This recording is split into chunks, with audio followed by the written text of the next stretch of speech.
책으로 만나는 가을 개병 문화 김영현입니다. 지난 시간에 이어 서울 강북도장 이윤구 도생님을 모시고 UN 미래보고서에 대해 말씀 나누는 시간 가지겠습니다. 도생님 안녕하세요. 안녕하세요.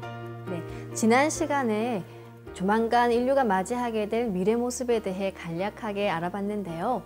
어떻게 보면 우리가 만들어가고 있는 미래가 인류가 그토록 꿈에 그리던 이상세계에 가깝지 않나 싶은데요. 하지만 말씀하신 대로 이렇게 좋은 세상이 도래하기 전까진 해결해야 할 문제도 참 많이 있죠. 먼저 세계 권력의 이동에 대해서 말씀 나누고 싶은데요. 지금 세계 경제와 권력의 축이 아시아로 이동하고 있다고 이구동성으로 얘기하고 있다죠? 네, 맞습니다. 미래에는 세계 경제의 주도권을 미국과 유럽이 아닌 아시아, 즉 동양 국가들이 쥔다고 하는데요. 지금도 아시아에 편중되어 있는 대부분의 개발도상국들은 세계 경제 성장의 50%, 세계 투자의 40%를 차지하고 있습니다. 특히 세계 경제 성장에서 중국의 기여도는 미국의 1.5배에 달하고 있는데요. 미국의 국가정보위원회는 인구가 국력이라는 법칙이 미래에 적용되어 인구가 많은 나라가 가장 빨리 성장해 부국이 될 것이라고 전망을 하고 있습니다. 인구가 부국을 만드는 세상에서 2020년에는 중국의 인구가 최대 규모가 될 것이고 그로부터 30년 후인 2050년에는 인도의 인구수가 중국을 뛰어넘어 세계 최대 규모가 될 것이라고 합니다. 어쨌든 2030년에는 아시아가 GDP, 인구, 군사력, 첨단 기술 등에서 북미와 유럽을 능가하게 되고 그로 인해 미국과 유럽에서 아시아로 권력의 이동이 일어나리라 예상이 됩니다. 네, 2008년 세계 경제 위기 이후 아시아가 주목받고 있음을 확연하게 느낄 수가 있는데요. 반면에 국제 경찰을 자임했던 미국의 영향력은 축소되고 있지 않습니까? 특히 이번에 트럼프가 대통령이 되면서 이런 현상은 더욱 가속화될 거라는 전망이 있죠. 네, 지금도 미국이 세계에 미치는 영향력이 축소가 되고 있는 것을 실감할 수 있는데요. 전문가들은 2030년경에는 미국의 슈퍼파워가 종말을 맞을 것으로 예상하고 있습니다. 미국이 더 이상 국제경찰 역할을 못하는 것이죠. 왜냐하면 아시아의 부상이 그 원인인데요. 현재의 경제 추세로 보면 중국의 GDP가 2018년경에는 미국을 능가하게 되고 인도도 2030년에서 50년에는 중국과 함께 영향력이 커진다고 합니다. 그에 비해 미국이나 EU의 영향력은 감소하게 되는 것이죠. 그런데 미국이 국제경찰 역할에서 은퇴하게 되면 여러 가지 문제가 생길 수가 있다고 하는데요. 세계가 다자 지도체제가 되어 한동안 경찰이 없는 무방비 상태, 혼란스러운 상황을 맞이하게 되는 것입니다. 즉, 국제 정치 상황이나 질서가 더욱더 예측 불가능한 시대로 접어들게 되는 것이죠. 문제는 현재 벌어지고 있는 일들이 우리의 미래와 직결되어 있다는 건데요. 아시아 중시 정책을 펴고 있는 미국과 세계에서 그 영향력을 확대시키려고 하는 중국의 파워게임으로 지금 국제 정세가 요동치고 있지 않습니까?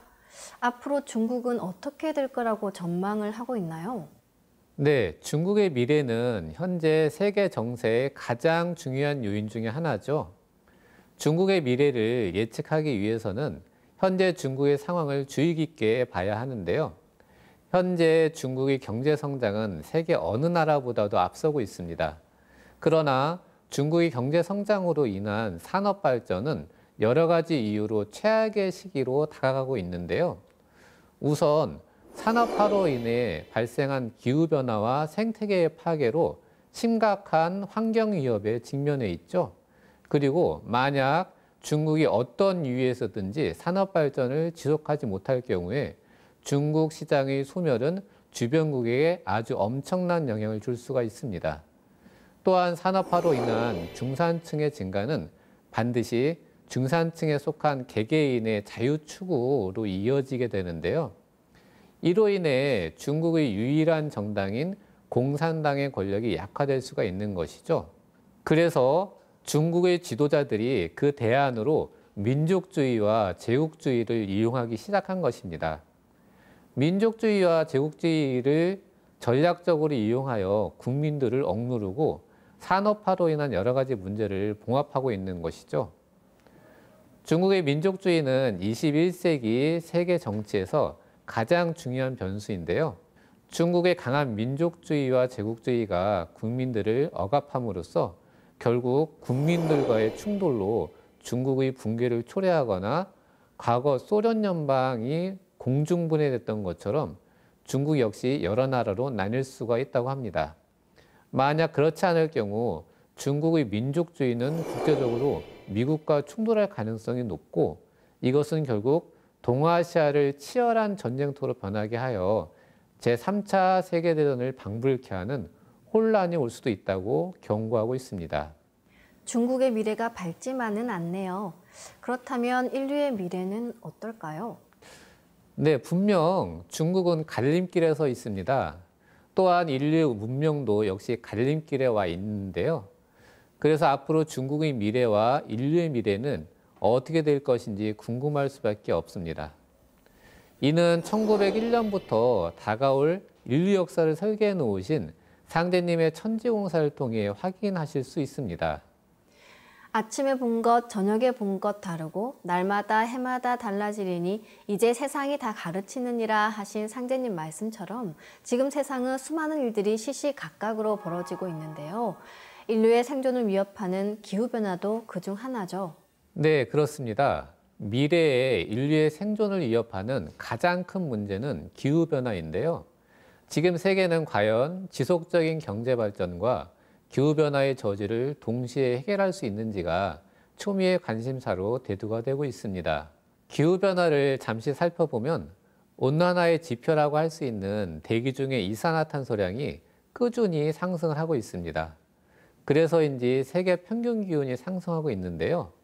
미국 해양대기관리처에 따르면 미국에서 1895년에 기록관리가 시작된 이후 2012년은 미국이 가장 뜨거운 해였다고 합니다. 기후변화로 인한 경제적 손실도 만만치 않은데요. 자연재해로 인한 연간 경제적 손실은 40년 전에 5천억 달러에 비해 거의 3배나 높아진 1조 6천억 달러에 이르고 있습니다. 여기에 그치지 않고 미래학자들은 기후변화에 대응하는 현실적이고 종합적인 전략의 부재는 결국 수십억 명의 인구를 빈곤에서 벗어나지 못하게 할 뿐만 아니라 매우 충격적이게도 여러 문명까지도 사라지게 할 것으로 예측하고 있습니다. 네, 기후변화의 원인과 관련해서는 좀 다른 주장도 있는 것으로 알고 있는데요. 어떤 내용이죠? 네, 전문가들 중 일부가 기후변화를 인간이 만든 것은 아니다라고 주장하고 있는 것인데요. 화석 연료를 사용한 인간의 활동이 지구 온난화를 일으킨 게 아니라 10만 년을 주기로 지구 자전축과 공전층이 변하고 태양 활동이 달라지기 때문이라는 겁니다. 이런 주장은 상제님께서 밝혀주신 우주 1년과도 연관되어 있어 주목이 되는데요. 우주 1년은 지구의 1년의 주기가 있어서 사계절이 있는 것처럼 우주에도 더 큰 변화의 주기가 있어서 봄, 여름, 가을, 겨울 사계절이 있다는 것이죠. 마치 지구가 초목농사를 짓듯이 우주는 인간 농사를 짓는데요. 우주의 봄, 여름철에는 인간이 지구상에 등장하여 전 지구촌으로 이주하여 문명을 일구어 나갑니다. 그리고 가을철이 되면 성숙한 열매기 문명이 출현하게 되는데요. 이를 후천 성경이라고 하는 것입니다. 천지대운이 이제서야 큰 가을의 때를 맞아야했느니라 라고 하신 상대님 말씀처럼 지금은 우주의 여름철에서 가을철로 넘어가는 하추 교역기입니다. 이 때문에 지구온난화라고 하는 여름철 말의 현상이 벌어지고 있는 것이죠. 그러므로 현재 일어나고 있는 기후변화는 인간의 산업활동으로 인한 환경 문제와 더불어 우주 일련이라고 하는 천지변화를 함께 봐야 그 실체를 명확하게 알 수 있는 것입니다. 네, 인류의 미래를 대자연의 변화라는 거시적인 차원에서 바라봐야겠다는 생각이 드네요.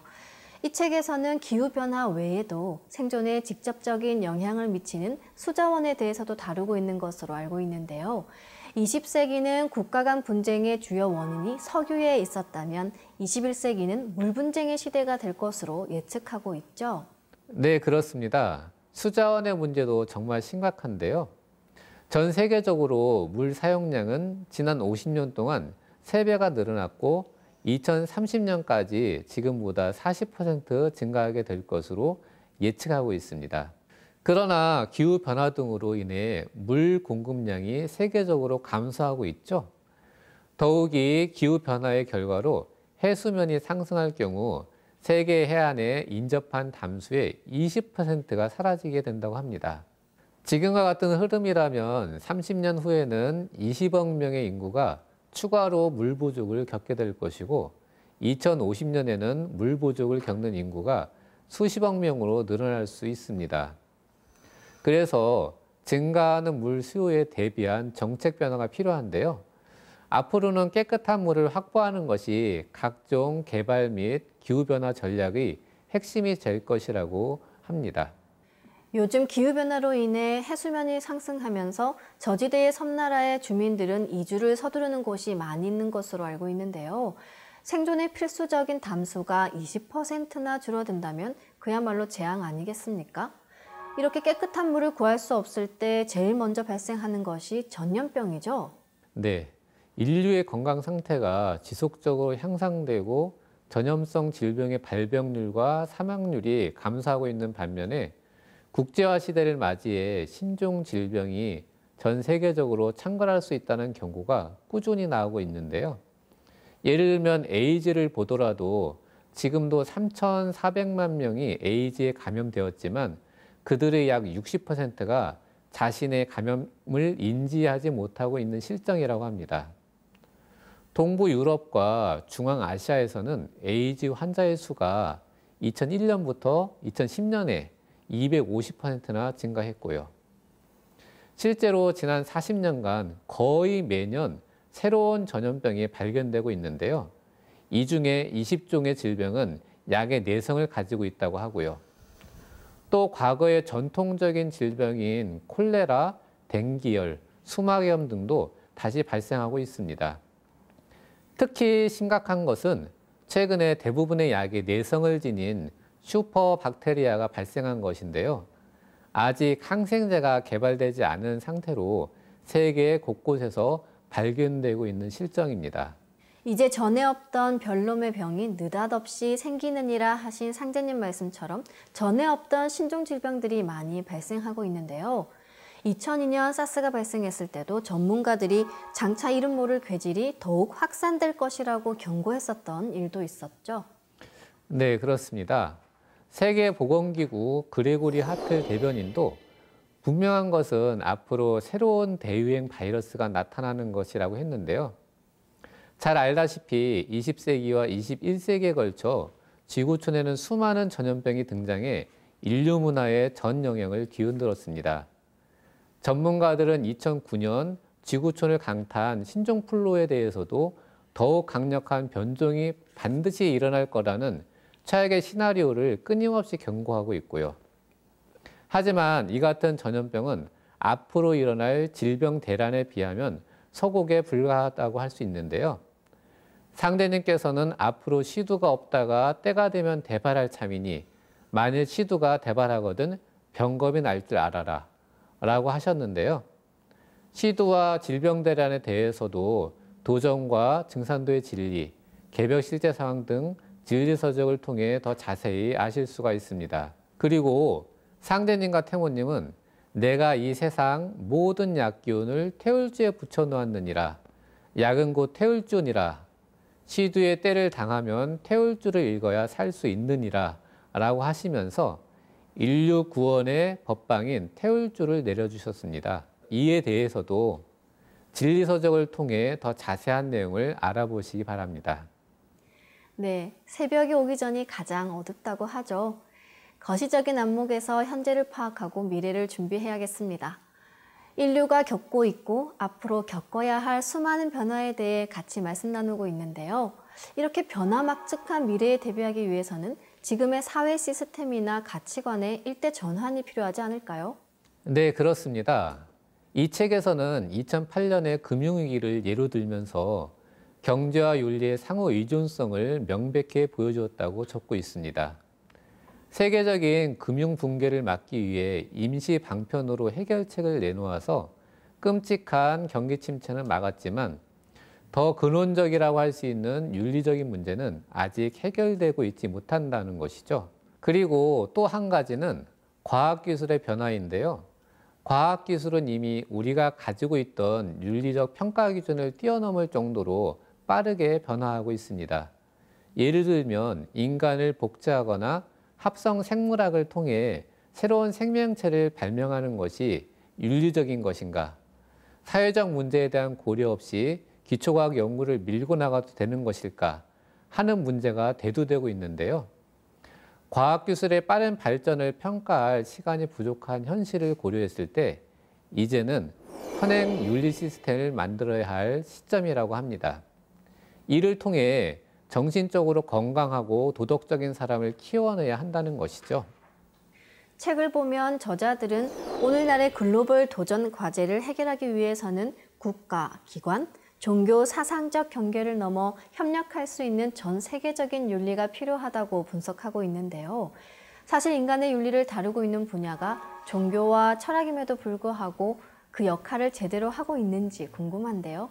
네, 종교 철학에 기반을 둔 윤리들이 오히려 서로 도덕적 우월성을 주장하며 세계 곳곳에서 분열과 갈등을 유발하고 있죠. 그래서 현대의 세계적인 난제들을 해결하기 위해서는 국가와 종교, 사상적 경계를 넘어 협력할 수 있는 전 세계적인 윤리가 필요합니다. 그리고 지구촌의 변화 속도가 너무 빨라서 이미 전통적인 윤리의 평가잣대로는 판단할 수 없는 지경에 이르렀는데요.